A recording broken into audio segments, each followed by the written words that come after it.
আর প্রিয় সংশোধনী নিয়েও দ্বন্দ্ব, জোট করলেও দলীয় প্রতীকে ভোটে আপত্তি বিএনপির, বিশেষ দলকে সুবিধা দেওয়ার অভিযোগ। বাতিল করলে প্রশ্নবিদ্ধ হবে ইসি, বলছে জামাত এনসিপি।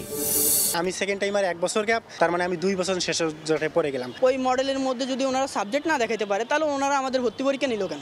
প্রতিষ্ঠার আগেই শিক্ষার্থী ভর্তি বিপাকে প্রস্তাবিত ঢাকা সেন্ট্রাল ইউনিভার্সিটির 11,000 ছাত্রছাত্রী প্রতারণা, বলছেন শিক্ষাবিদ। দ্রুত ক্লাস শুরুর আশ্বাস। ঢাকায় প্রতিদিন যত্রতত্র ফেলা হচ্ছে 1000 টন ময়লা। মশা, মাছি, ইঁদুরের মাধ্যমে বাড়ছে রোগ। বর্জ্যের মিথেন গ্যাসে গরম হচ্ছে নগরী, ব্যবস্থাপনা উন্নত করার আশ্বাস। খেলতে খেলতে নৌকার সঙ্গে ডুবে গেল 5 শিশু। জামালপুরের ঝিনাই নদী থেকে 3 শিশুর লাশ উদ্ধার, এখনও নিখোঁজ 2। পরিবারে শোকের মাতম। এবং সেন্ট মার্টিন ভ্রমণে নিষেধাজ্ঞা উঠে গেলেও নেই পর্যটকের ভিড়। রাত্রি যাপনে অনুমতি না থাকায় আগ্রহ নেই ভ্রমণ পিপাসুদের। লোকসানের শঙ্কায় জাহাজ ছাড়ছে না মালিক পক্ষ।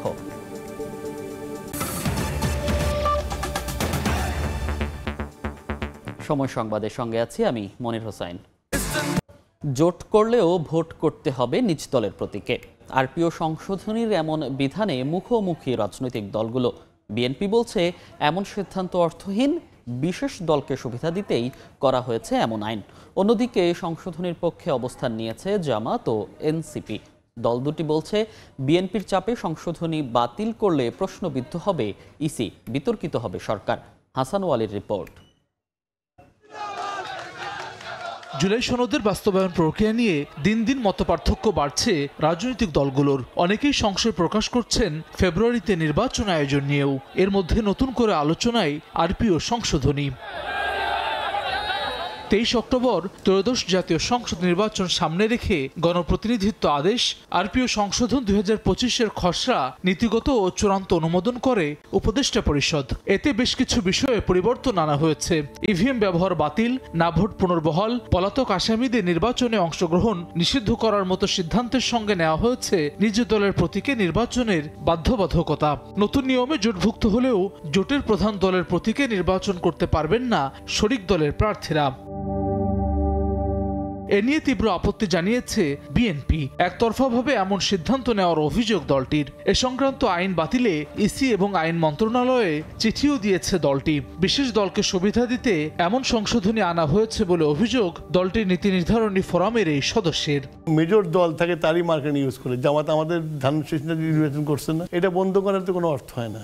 যারা কন্ট্রিবিউট করতে পারে, যারা জাতীয়ভাবে পরিচিতি, তাদেরকে পার্লামেন্টে নিয়ে আসার যেটা আমাদের পরিকল্পনা, সেটা এইখানে এসে স্থমিত হয়ে যাচ্ছে।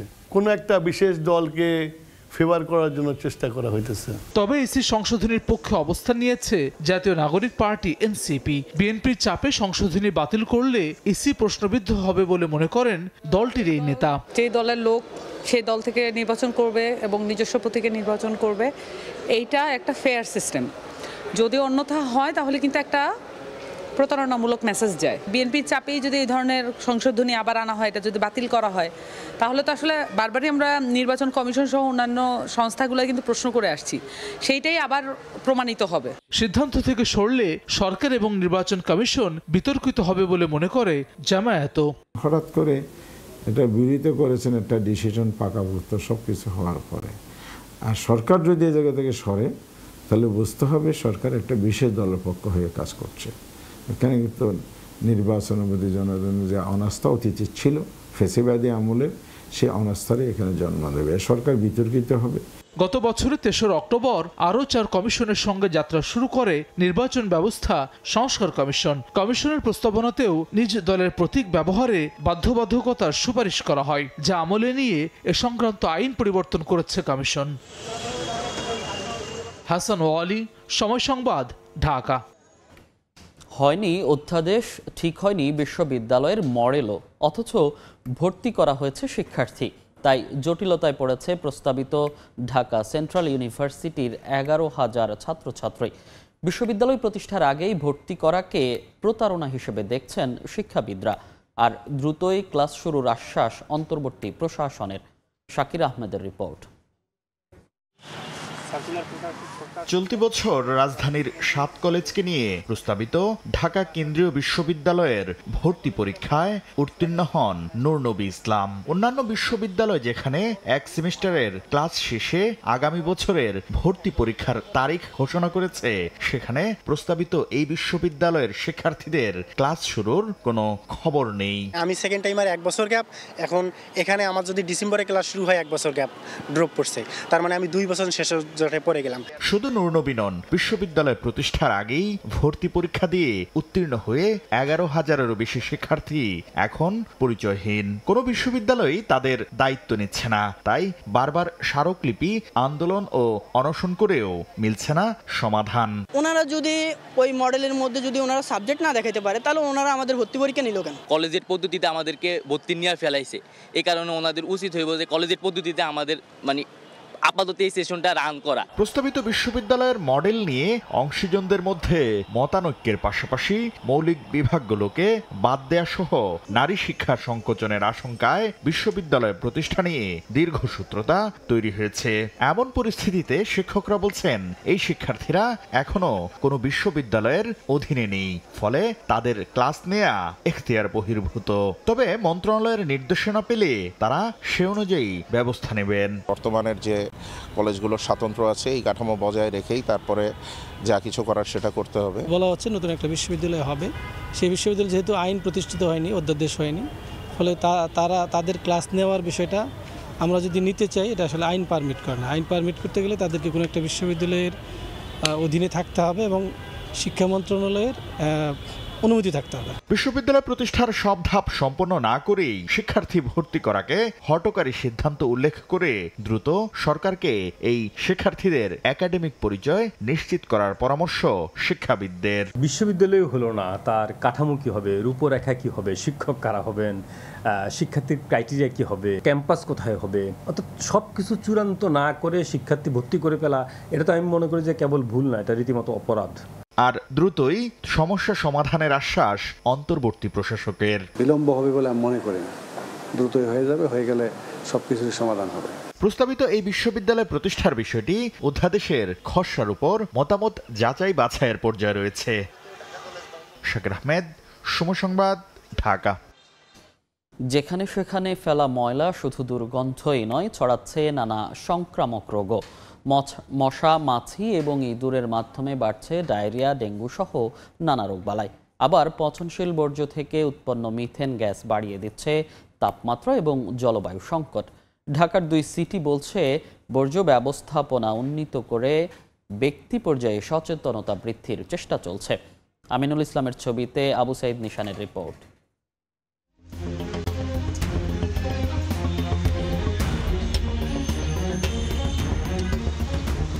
ঢাকা শহরে প্রতিদিন তৈরি হয় প্রায় 8,000 টন বর্জ্য। এর মধ্যে প্রায় 1,000 টন বর্জ্য যথাযথ ব্যবস্থাপনার আওতায় আনা সম্ভব হচ্ছে না। যেখানে সেখানে ছড়িয়ে নানাভাবে পরিবেশ দূষণ করছে এগুলো। এইখান থেকে সাধারণ মানুষ হেঁটে গেলে তার জ্বর উঠবে মশার কামড়ে। শিশু, মহিলা, বাচ্চারা যারা এই রাস্তা চলাচল করে, তাদের সবার জন্য অসুবিধা হচ্ছে। এই ময়লাটা নির্দিষ্ট স্থান অবশ্যই ফেলা উচিত। জনসচেতনতা এবং বর্জ্য ব্যবস্থাপনার ঘাটতি তৈরি করেছে এই পরিস্থিতি। আমি এই মুহূর্তে আছি ঢাকা দক্ষিণ সিটি কর্পোরেশনের মাতুয়াই ল্যান্ডফিল্ডের ওয়াটার ট্রিটমেন্ট প্ল্যান্টের সামনে, এবং এই প্ল্যান্টে পাশাপাশি 2টি পুকুর রয়েছে। পুকুরের ওই পাশে যে পুকুরটি রয়েছে, সেখানে কিন্তু ঢাকা দক্ষিণ সিটি কর্পোরেশনের যত বর্জ্য এখানে আসে, সেটার রস বা যে বিষাক্ত পানিটি, সেটি কিন্তু এসে ড্রেনেজ সিস্টেমের মাধ্যমে এখানে এসে জমা হয়, এবং সেইখান থেকে ফিউরাস সালফাইড, লাইম পাউডার এবং পলিমার, এই 3টি কেমিক্যালের মাধ্যমে পরিশোধিত করে আমার ঠিক পাশের পুকুরে এনে ফেলা হয়, এবং সেইখান থেকে 3টি পুকুরের মাধ্যমে উপরে আরও 3 ধাপে পরিশোধিত করে তারপর পার্শ্ববর্তী নদী বা খালে এনে ফেলা হয়। এদিকে দক্ষিণ সিটি কর্পোরেশনের ওয়াটার ট্রিটমেন্ট প্ল্যান্টে যে ড্রেনেজ ব্যবস্থাপনায় বর্জ্য থেকে পানি নিষ্কাশনের কথা ছিল, তা ময়লার স্তূপেই আটকে আছে। নিচে কিন্তু প্রচুর ময়লার মিথেন গ্যাস তৈরি হয়। সেই মিথেন গ্যাসটার জন্য কিন্তু তারা বিভিন্ন জায়গা থেকে পাইপ কানেক্ট করে একটি পাইপের মাধ্যমে এই গ্যাসটাকে বের করে দেয়, যাতে নিচে মিথেন গ্যাসটা জমে থেকে কোনো দুর্ঘটনা, বিস্ফোরণ বা আগুন লাগার ঘটনা না ঘটে। একদিকে দূষিত বর্জ্য থেকে ছড়াচ্ছে রোগ জীবাণু, অন্যদিকে পচনশীল পদার্থ থেকে নির্গত গ্যাসে ঝুঁকিতে পড়ছে জনস্বাস্থ্য। এই যে আমাদের যে ডেঙ্গি, চিকেনগুনিয়া, এই আউটব্রেকগুলো হচ্ছে, এর সাথে কিন্তু যদি আপনি দেখেন প্রপার ওয়েস্ট ম্যানেজমেন্টের অভাবে কিন্তু হচ্ছে। জৈব বর্জ্য বা খাদ্য বর্জ্যগুলো থাকলে সেখানে জীবাণু বা পোকামাকড় আকর্ষিত হয়, পাখি বা অন্য কোনো মাধ্যমে এটি মানুষের সমাজে ছড়িয়ে পড়ে মানুষের জন্য ক্ষতিকর হয়। বর্জ্য ব্যবস্থাপনাকে উন্নত করে পরিবেশ ও স্বাস্থ্য ঝুঁকি কমিয়ে আনতে কাজ করছে ঢাকা দক্ষিণ সিটি কর্পোরেশন। আর উত্তর সিটি কর্পোরেশন বলছে পরিবেশ দূষণের প্রভাবক মিথেন গ্যাস কমিয়ে আনার কথা।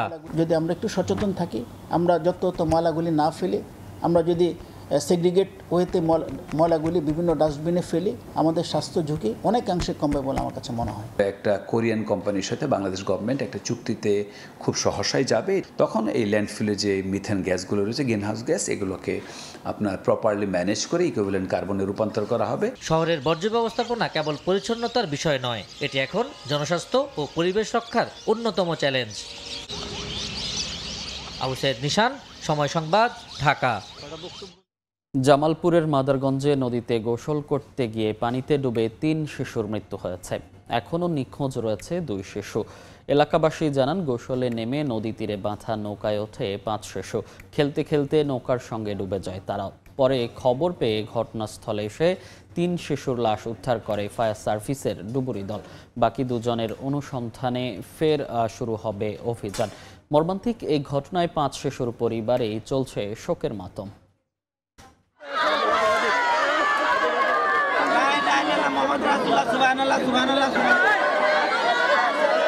জামালপুরের মাদারগঞ্জের চর ভাটিয়ানি এলাকার ঝিনাই নদীর আনার বাড়ির ঘাটে গোসল করতে নামে 5 শিশু। নদী তীরে বাঁধা নৌকায় উঠে খেলতে শুরু করে তারা। হঠাৎ নৌকাটি উল্টে গেলে পানিতে তলিয়ে যায় সবাই। শুক্রবার বিকেলে এই দুর্ঘটনার পর 5 শিশুকে উদ্ধারের চেষ্টা করেও ব্যর্থ হন স্থানীয়রা। খবর পেয়ে 8 বছর বয়সী পলি আক্তার ও ছায়েবা আক্তার ও 7 বছরের আবু হাসানের লাশ উদ্ধার করে ফায়ার সার্ভিসের ডুবুরি দল। এখনও নিখোঁজ রয়েছে 13 বছর বয়সী কুলসুম ও 10 বছরের বৈশাখী। এটা খুবই দুঃখজনক। এই বাচ্চাটা আমার ভাইস্তার ঘরের নাতিন। আমরা বেলা 4টার সময় সংবাদ পাইলাম যে নদীতে পড়ে মারা গেছে। আমাদের কাছে খুবই খারাপ লাগতেছে। আমাদের এই বাংনি আমগরে এই নাতিপুতি মনে করেন যে আমগরে একটা ফ্যামিলির মতো একসাথে 5টা জীবন চলে যাওয়া, এটা খুবই মর্মান্তিক ঘটনা, খুবই দুঃখজনক। আমরা খুবই কষ্ট পেয়েছি শুনে। সন্তান হারিয়ে 5টি পরিবারে চলছে শোকের মাতম। এলাকাবাসীও মর্মাহত। এটা হৃদয় বিদারক ঘটনা, শুনে খুব আমরা শোকাহত। নিখোঁজ 2 শিশু সন্ধানে শনিবার আবারও উদ্ধার অভিযান শুরু করবে ফায়ার সার্ভিসের ডুবুরি দল। 7টা 20 পর্যন্ত আমাদের উদ্ধার কাজ চলমান ছিল। রাত্রিকালীন আমাদের উদ্ধার কাজ পরিচালনা করা ডিপার্টমেন্টের নিষেধ থাকাতে এখন 7টা 20 আমরা উদ্ধার কাজ আপাতত স্থগিত করেছি। এর মধ্যে আমরা 3টি মৃতদেহ উদ্ধার করতে পেরেছি। একটি ছেলে, 2টি মেয়ে। আমাদের উদ্ধার কাজ আপাতত স্থগিত। আগামী দিন সকালে আমরা আবার উদ্ধার কাজ পুনরায় আরম্ভ করিব। পানিতে ডুবে শিশু মৃত্যু ঠেকাতে সচেতনতা তৈরির পরামর্শ ফায়ার সার্ভিসের। সময় সংবাদ, জামালপুর।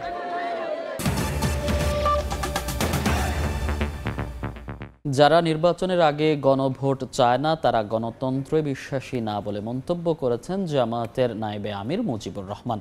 গণভোট ও জাতীয় নির্বাচন একই দিনে হলে গণভোটের কোনো মূল্য থাকবে না বলে মন্তব্য করেন তিনি। সকালে রাজধানীর শাহবাগে জামায়াতের ফ্রি মেডিকেল ক্যাম্প উদ্বোধন করে তিনি বলেন, পিআর পদ্ধতিতে ভোট হলে কালো টাকা, পেশি শক্তির দৌরাত্ম্য কমে যাবে। জনগণের ভোটের সঠিক মূল্যায়নে পিআর পদ্ধতির বিকল্প নেই বলেও জানান জামায়াতের এই শীর্ষ নেতা।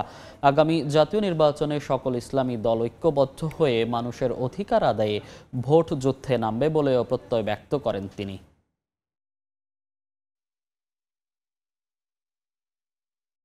এই 54 বছরে একটা দল 4 বার ক্ষমতা এসেছে, আরেকটা দল 3 বার ক্ষমতা এসেছে, আরো খুচরা দল 2 বার ক্ষমতা এসেছে। কিন্তু দেখা গেছে এতবার আসার পরেও জনগণের কোনো কল্যাণ তারা করতে পারে না। দেশেরও চিকিৎসা হওয়া দরকার। বাংলাদেশ দীর্ঘদিন ধরে এই অসুস্থ রোগে ভুগছে।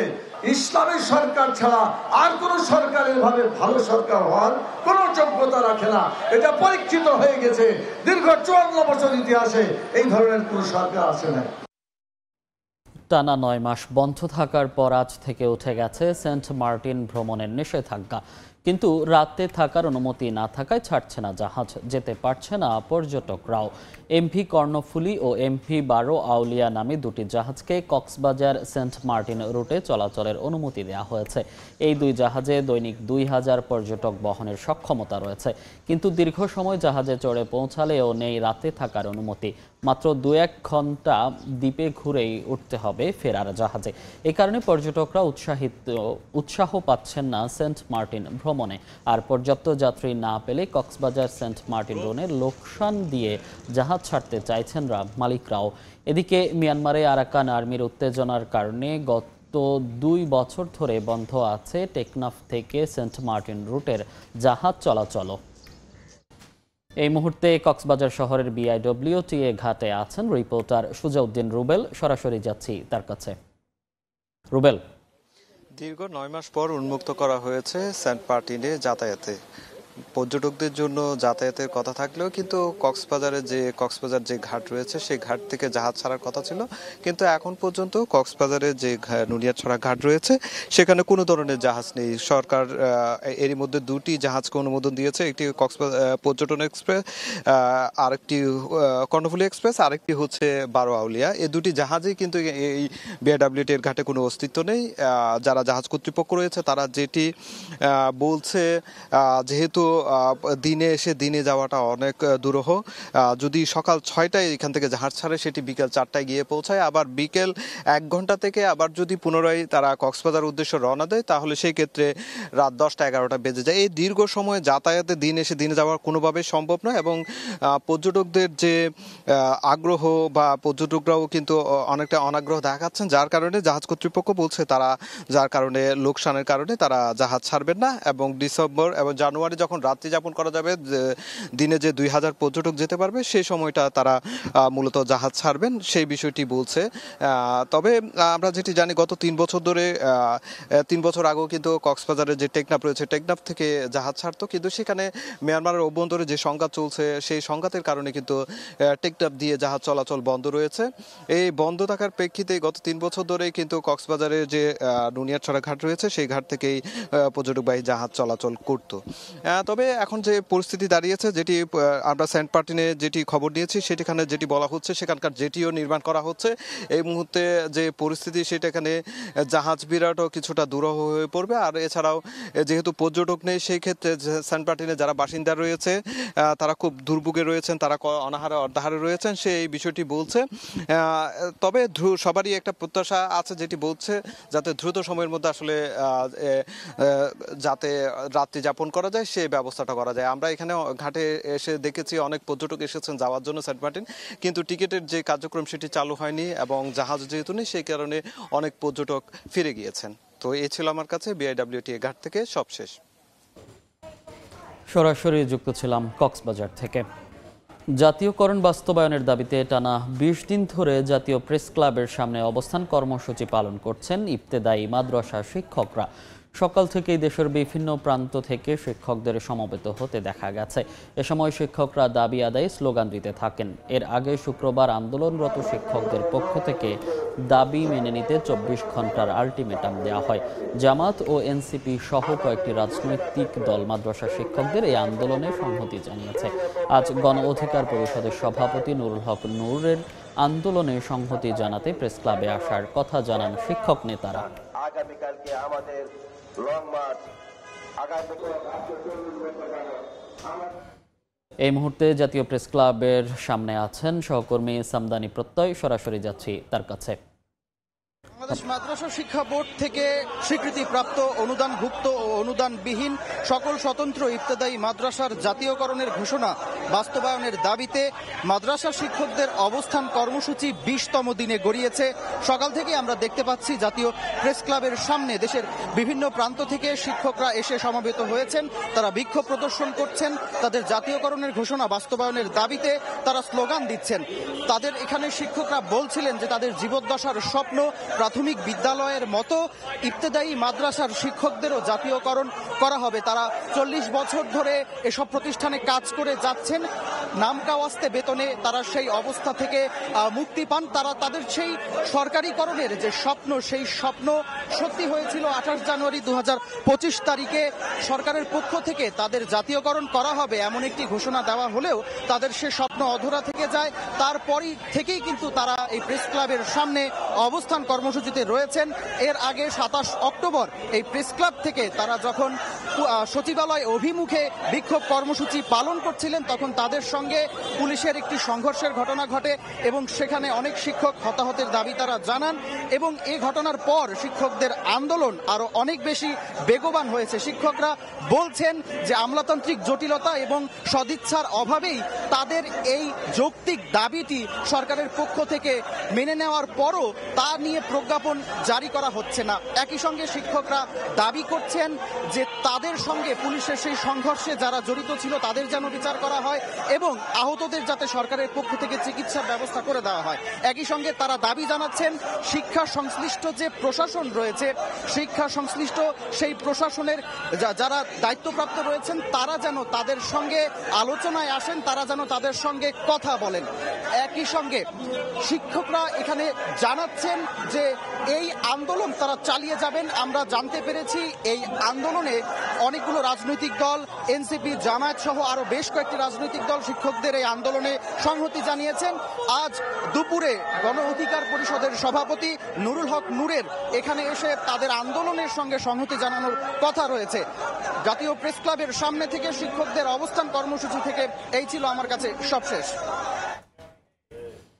সরাসরি যুক্ত ছিলাম জাতীয় প্রেস ক্লাবের সামনে থেকে। Thai Aluminium. The better is now the best. Bandarban সীমান্তে মাইন বিস্ফোরণে আহত বিজিবি সদস্য আক্তার হোসেন ঢাকার সিএমএইচে চিকিৎসাধীন অবস্থায় মারা গেছেন। 12 অক্টোবর নাইক্ষ্যংছড়ির তমরু সীমান্তে টহল দিচ্ছিল বিজিবির একটি দল। এ সময় মিয়ানমারের বিদ্রোহী গোষ্ঠী আরাকান আর্মির পুঁতে রাখা মাইন বিস্ফোরণে আহত হন আক্তার হোসেন। 20 দিন চিকিৎসার পর শুক্রবার ঢাকার সিএমএইচে মৃত্যু হয় তার। বিজিবি জানায় আক্তার হোসেনের মরদেহ আজ সকালে হেলিকপ্টারে করে তার গ্রামের বাড়ি ভোলায় নিয়ে যাওয়া হয়েছে। সকাল 11টায় জানাজা শেষে সামরিক মর্যাদায় দাফন করা হবে তাকে।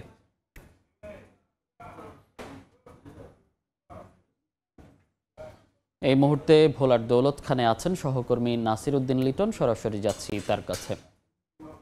লিটন, স্বজন এবং সহকর্মীদেরকে কাঁদিয়ে না ফেরার দেশে চলে যাওয়া আক্তার হোসেনের দৌলত খানের কলেজ পাড়ার বাড়িতে এখন আসলে সকাল থেকে শোকের মাতম চলছে। কিছুক্ষণ আগে সকাল 9টার দিকে বিজিবির একটি হেলিকপ্টারে করে আক্তারের মরদেহ ঢাকা থেকে তার নিজ বাড়ি দৌলত খানে নিয়ে আসা হয়েছিল। দৌলত খান হেলিকপ্টারে তাকে নামানোর পরে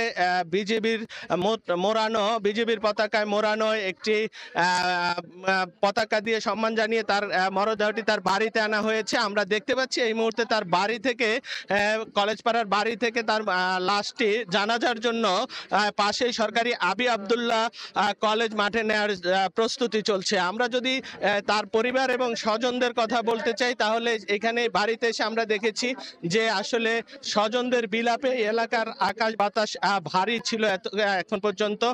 চারিদিকে আসলে স্বজন হারানোর শোক বিরাজ করছে। এখানে ছুটে এসেছেন আক্তার হোসেনের প্রতিবেশী, স্বজন, শত শত মানুষ আমরা দেখেছি যে এই বাড়িতে এসেছে। ছিলেন বিজিবির একটি দলও এখানে উপস্থিত ছিল। তাকে যখন ঢাকা থেকে আনা হয়েছে সেই সময় আমরা আসলে দেখতে পেয়েছি যে উপজেলা নির্বাহী অফিসার সহ স্থানীয় প্রশাসনও তার এই মরদেহ আজ এখান থেকে গ্রহণ করেছেন বিজিবির কাছ থেকে। এই মুহূর্তে আমরা যে দেখতে পাচ্ছি যে তার লাশ নিয়ে যাওয়া হচ্ছে জানাজার জন্য আবি আবদুল্লাহ কলেজ মাঠে। আর একদিকে স্বজনদের আসলে বিলাপ চলছে তার বাড়িতে, তার বিলাপ চলছে বাড়িতে। আক্তার হোসেন গত 12 অক্টোবর নাইক্ষ্যংছড়ির তমরুতে দায়িত্ব পালন অবস্থায় সীমানায় পুঁতে রাখা মাইন বিস্ফোরণে আহত হন এবং 20 দিন ঢাকা সিএমএস আদালতে চিকিৎসাধীন থাকার পরে গতকালকে মারা যান। আমরা তার পারিবারিক সূত্রে যে বিষয়টি জানতে পেরেছি, তার বাবা অবসরপ্রাপ্ত বিজিবি কর্মকর্তা রয়েছেন, এছাড়া তার স্ত্রী, 2 সন্তান, 1 মেয়ে রয়েছেন। তারা সবাই আসলে তার অভিভাবক হারানোর শোকে রয়েছেন। তো পুরো কলেজ পাড়া, দৌলত খান পৌরসভার কলেজ পাড়া জুড়ে এক ধরনের শোক বিরাজ করছে, সবাই শোকে কাতর। এই বাড়িটিও সেই শোকে কাতর অবস্থায় রয়েছে। তো এই ছিল আমার কাছে আক্তার হোসেনের কলেজ পাড়ার বাড়ি থেকে সর্বশেষ খবর। সরাসরি যুক্ত ছিলাম ভোলার দৌলত খান থেকে। চট্টগ্রাম বন্দরের নিউ মোরিং টার্মিনাল বিদেশিদের ইজারা দেওয়ার প্রতিবাদে নগরীর প্রেস ক্লাবের সামনে অনশন কর্মসূচি পালন করছেন শ্রমিক কর্মচারী ঐক্য পরিষদ। এই মুহূর্তে সেখানে আছেন রিপোর্টার ফেরদৌস লিপি, সরাসরি যাচ্ছি তার কাছে। চট্টগ্রাম বন্দরের যে নিউ মোরিং কন্টেইনার টার্মিনাল সহ অন্যান্য যে স্থাপনা, সেগুলো যেন বিদেশি কিংবা দেশি কোনো প্রতিষ্ঠানকে ইজারা দেওয়া না হয়, তার প্রতিবাদে সকাল 9টা থেকে শ্রমিক কর্মচারী ঐক্য পরিষদ প্রেস ক্লাবের সামনে এই যে গণ অনশন কর্মসূচি সেটা শুরু করেছেন। এবং আপনারা জানেন যে বন্দর ইজারা দেওয়ার প্রতিবাদে প্রায় মাস দুয়েক ধরে কিন্তু বিভিন্ন শ্রমিক ছাত্র সংগঠন সহ বিভিন্ন সংগঠন কিন্তু ধারাবাহিকভাবে আন্দোলন করছে। এবং শ্রমিক কর্মচারী ঐক্য পরিষদও আমরা দেখেছি যে বিক্ষোভ মিছিল সমাবেশ সহ নানা ধরনের কর্মসূচি কিন্তু তারা মাস দুয়েক ধরে করে আসছে। এবং আজকে তারা এই যে গণ অনশন কর্মসূচি সেটা সকাল 9টা থেকে 4টা পর্যন্ত পরিচালনা করবে বলে এখানকার যারা নেতৃবৃন্দ আছেন তারা আমাদেরকে জানিয়েছেন। এবং এখানে এই মুহূর্তে যে সংগঠনের নেতাকর্মীরা আছেন তারা বক্তব্য দিচ্ছেন এবং তারা বক্তব্য বলছেন যে চট্টগ্রাম বন্দর হচ্ছে দেশের অর্থনৈতিক প্রধান স্বর্ণদ্বার বা প্রবেশদ্বার। সে বন্দর যদি ইজারা দেওয়া হয় তাহলে কিন্তু দেশের নিরাপত্তা, অর্থনীতি এবং সার্বভৌমত্ব হুমকির মুখে পড়বে। এবং নিউ মোরিং কন্টেইনার টার্মিনাল বছরে কিন্তু হাজার কোটি টাকা রাজস্ব দেয়। এই রাজস্ব দিয়ে কিন্তু সরকার তার নিজস্ব ব্যবস্থাপনায় এই যে বন্দর বিভিন্ন স্থাপনা সেগুলো পরিচালনা করতে পারে বলে তারা দাবি করছেন। এবং তারা বলছেন যে বিদেশের হাতে তুলে দেওয়া এই যে হাজার কোটি রাজস্ব আয় আদায়কারী এই প্রতিষ্ঠান তাহলে আত্মঘাতী সিদ্ধান্ত হবে। এবং ইতিমধ্যে আপনারা জানেন যে বন্দর যে মাসুল বাড়ানোর সিদ্ধান্ত নেওয়া হয়েছে, তারা দাবি করছেন যে এই মাসুল বাড়ানোর দাবিও কিন্তু তারা যে বিদেশিদের যে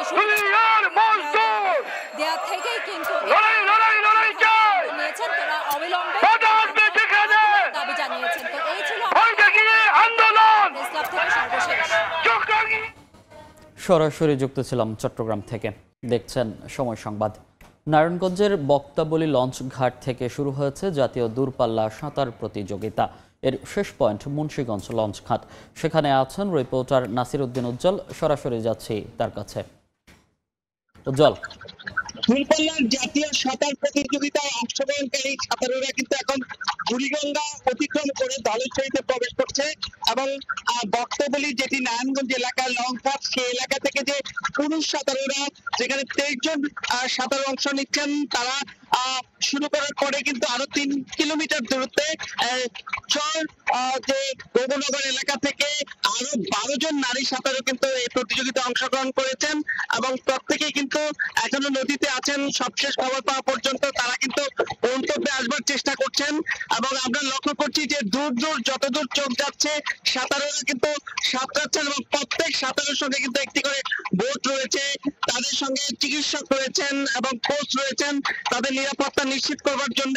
এবং এই যে 35 জন সাঁতারু অংশ নিচ্ছেন, এর মধ্যে কিন্তু বাংলাদেশ সেনাবাহিনী, নৌবাহিনী ছাড়াও বিভিন্ন জেলা এবং ক্লাবের সাঁতারুরা এখানে অংশ নিচ্ছেন। এবং এই যে দূরপাল্লার সাঁতার এই মুন্সিগঞ্জ এলাকায় হচ্ছে, এটি কিন্তু একটি বিশেষ তাৎপর্য বহন করছে। আপনারা জানেন যে দক্ষিণ এশিয়ার প্রথমবারের মতো যিনি ইংলিশ চ্যানেল পাড়ি দিয়েছেন ব্রজেন দাস, এবং এরপরে স্বাধীনতার পরে যে ইংলিশ চ্যানেল পাড়ি দিচ্ছেন মোশাররফ হোসেন খান, যিনি দক্ষিণ এশিয়ার শ্রেষ্ঠ ক্রীড়াবিদ হিসাবে এখনো রেকর্ড করে আছেন।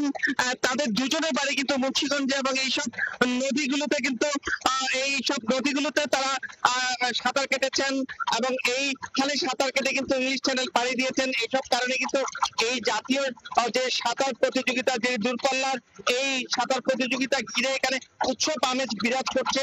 এবং এখানে যে আজকের এই অনুষ্ঠান, সেটি সমাপনী অনুষ্ঠান হবে মুন্সিগঞ্জ লঞ্চ ঘাটে। কারণ এই 10 কিলোমিটার বা 7 কিলোমিটার পথ শেষ হবে কিন্তু কিন্তু মুন্সিগঞ্জ লঞ্চঘাটে, সেই লঞ্চঘাটে কিন্তু যে প্রাচীন শহর আছে একটি মুন্সিগঞ্জ শহর, সেখানে কিন্তু সমাপনী অনুষ্ঠানে নানা রকম যে সাত রব একটা পরিবেশ তৈরি করা হয়েছে। সেই মঞ্চে কিন্তু প্রধান অতিথি হিসাবে থাকবেন সুইমিং ফেডারেশন, যে ফেডারেশন উদ্যোগে এই আয়োজন, সেই ফেডারেশনের সভাপতি এবং বাংলাদেশ নৌবাহিনীর যে প্রধান এম নাজমুল হাসান, তিনিও কিন্তু মুন্সিগঞ্জের সন্তান এবং এই অনুষ্ঠানের সভাপতিত্ব করবেন মুন্সিগঞ্জের জেলা প্রশাসক ফাতেমাতুল জান্নাত এবং অন্যান্য অতিথিরা এখানে থাকবেন।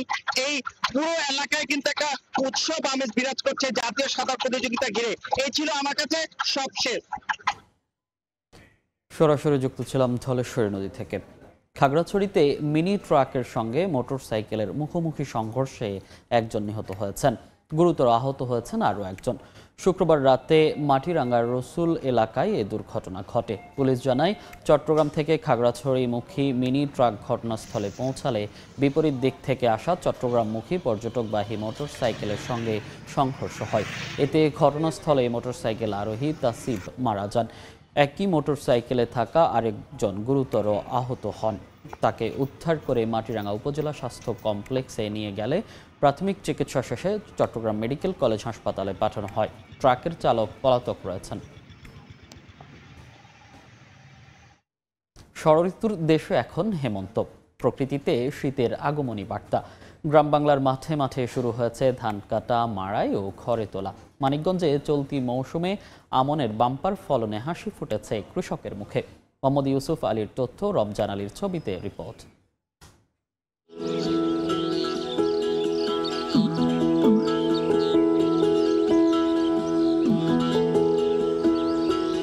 ঋতু পরিক্রমায় এখন হেমন্ত। গ্রীষ্মের খরতাপ ও বর্ষার ভেজা ভাব পেরিয়ে প্রকৃতিতে এক নীরব মাধুর্য।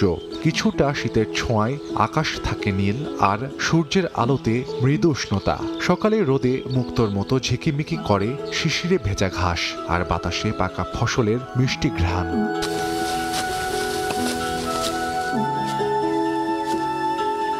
হেমন্ত মানে গ্রাম বাংলায় ধান কাটার উৎসব। কৃষিজীবী মানুষের জীবনের আনন্দ আর পরিশ্রমের মিশেল এই ঋতু।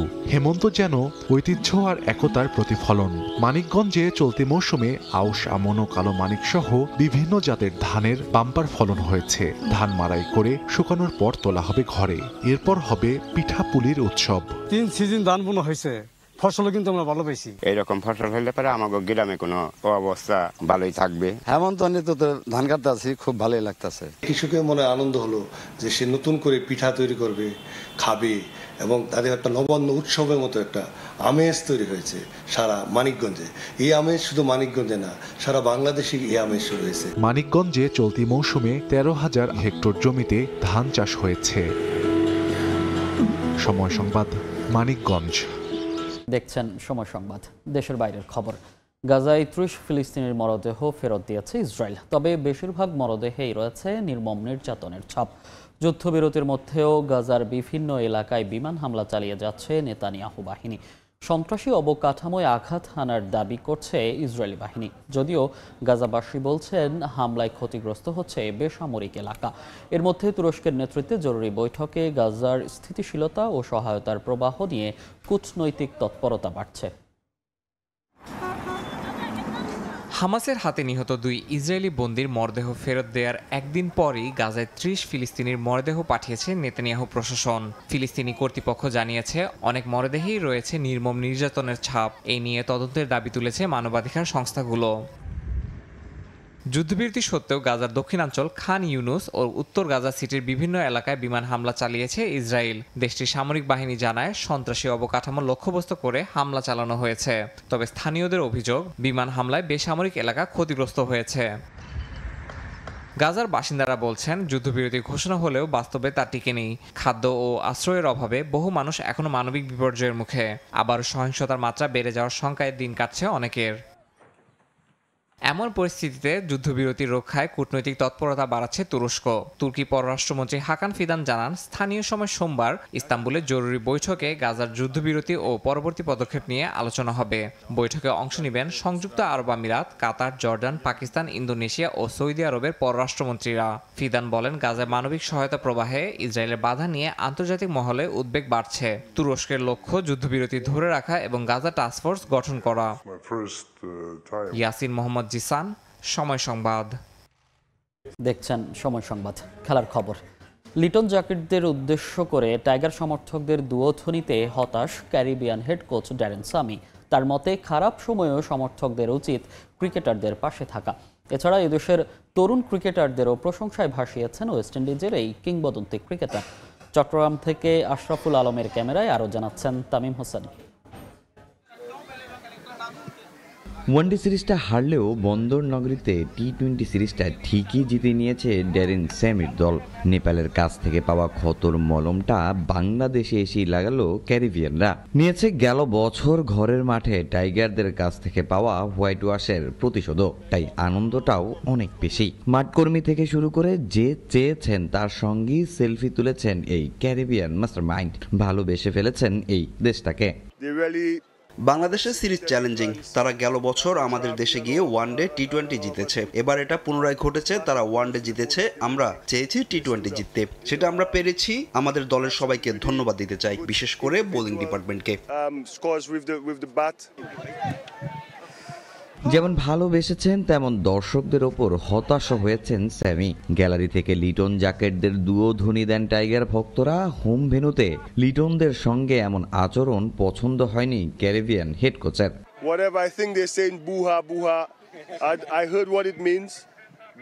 বাংলাদেশের ভক্তরা দারুণ, আমি সব সময় তাদের প্রশংসা করি।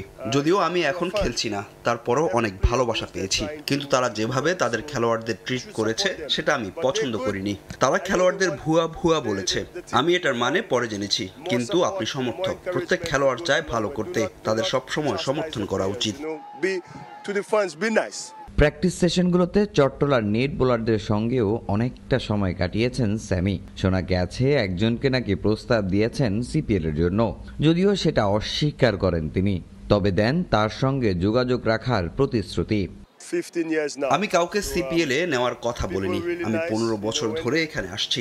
হ্যাঁ, এখানে বেশ কিছু ট্যালেন্ট আছে যাদের আরো ভালো করার পরামর্শ দিয়েছি, তাদের উৎসাহ দিয়েছি। পরে তাদের সাথে যোগাযোগও করব। তামিম হোসেন, সময় সংবাদ, চট্টগ্রাম। এই ছিল সকাল 10টার সময় সংবাদে। এ সময়ের বাণিজ্যের সঙ্গে থাকবেন সহকর্মী আমিরুল ইসলাম আলিফ। ধন্যবাদ মনির। এ সময়ের বাণিজ্য নিয়ে আসছে কিছুক্ষণ পর, সঙ্গে থাকুন সময়ের।